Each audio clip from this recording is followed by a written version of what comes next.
wildlife. They're as much a part of America's heritage as her majestic mountains, cathedral-like forests, crystalline rivers, and rolling seas of prairie grass. And for more than 100 years, America has celebrated and protected that wildlife heritage in a system unequaled in all the world, the National Wildlife Refuge System. That system, managed by the U.S. Fish and Wildlife Service, contains more than 540 refuges, spanning some 95 million acres. What makes these places unique is that they are the only public lands in America set aside specifically for the conservation of animals, birds, fish, and other wild creatures. And as a result, America's refuges provide some of the best wildlife-oriented recreation anywhere in the country. Whether it's fishing, hunting, hiking, or simply observing creatures in their natural homes, there's something for everyone at America's National Wildlife Refuges.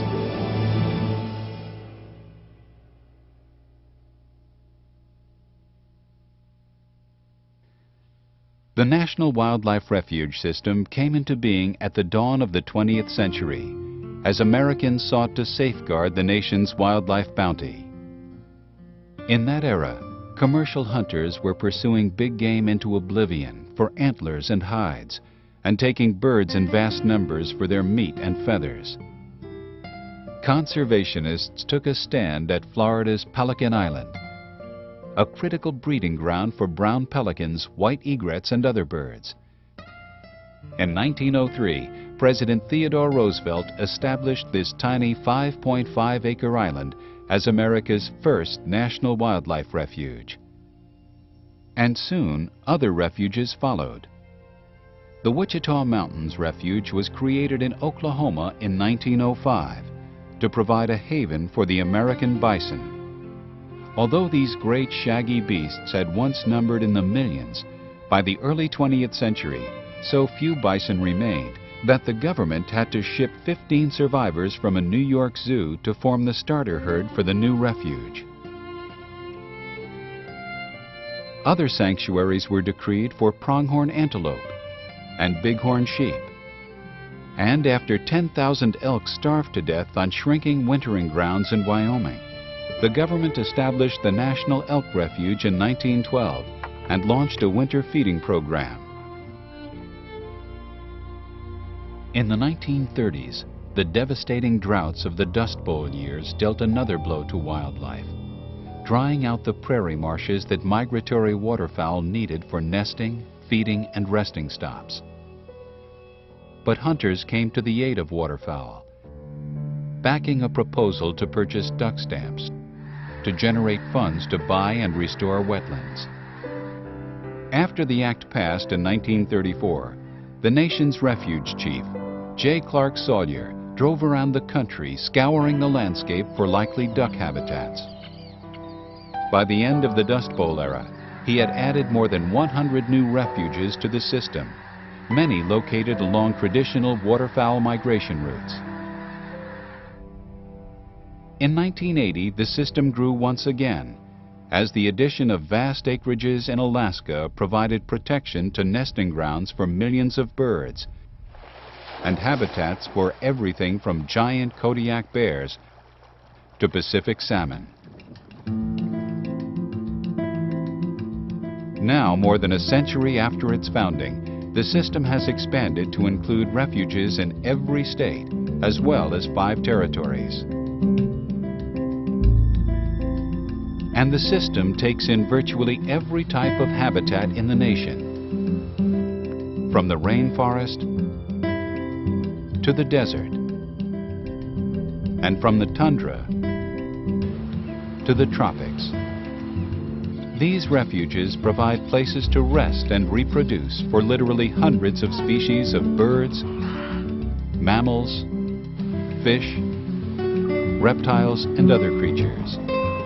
Included in that tally are 250 threatened and endangered species, creatures that might not survive, but for the presence of these protected lands. To enhance the survival of all the species under their care, refuge employees work behind the scenes, improving habitats, building wildlife populations, and conducting research to learn how to better meet wildlife's needs. In this way, the refuge system is helping to ensure that the complex webs of life, woven over many thousands of years, remain intact for future generations.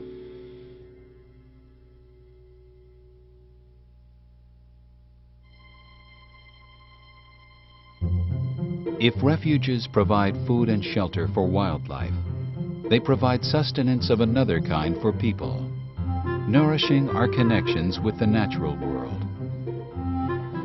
Visitors are welcome at the vast majority of the nation's refuges, and with a refuge within an hour's drive of almost every major city, these wild places are within reach of most Americans. Not surprisingly, one of the most popular visitor pastimes is wildlife observation.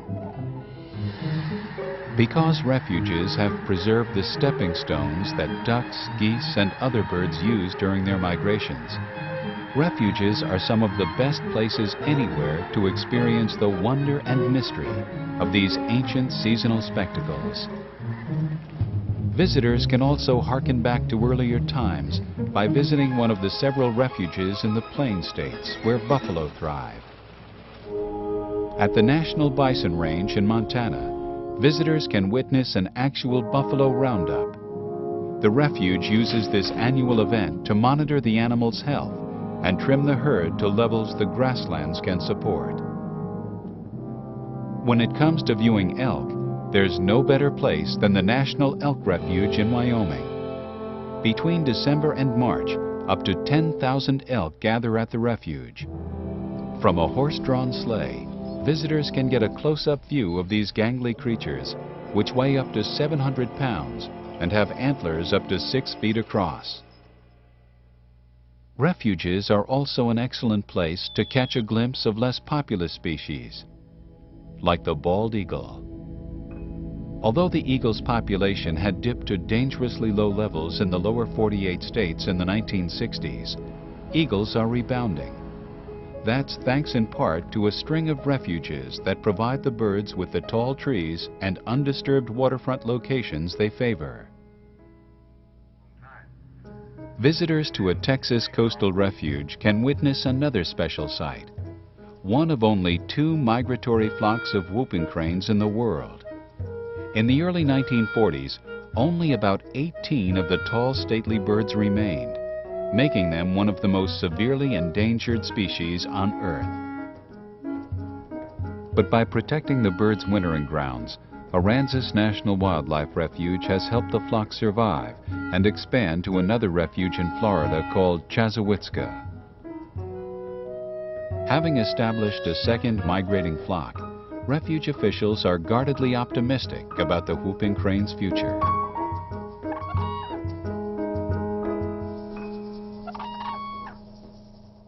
In addition to wildlife viewing, refuges are rich with other recreational possibilities.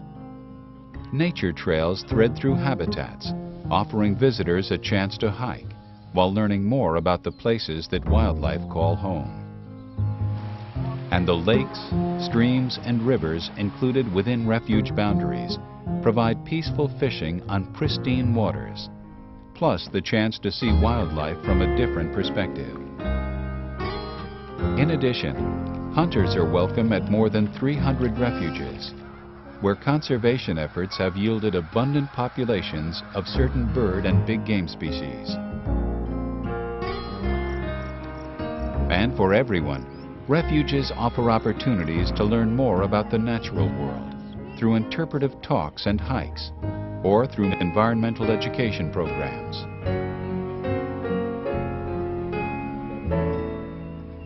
Whatever visitors choose to do at a national wildlife refuge, they'll find something special there.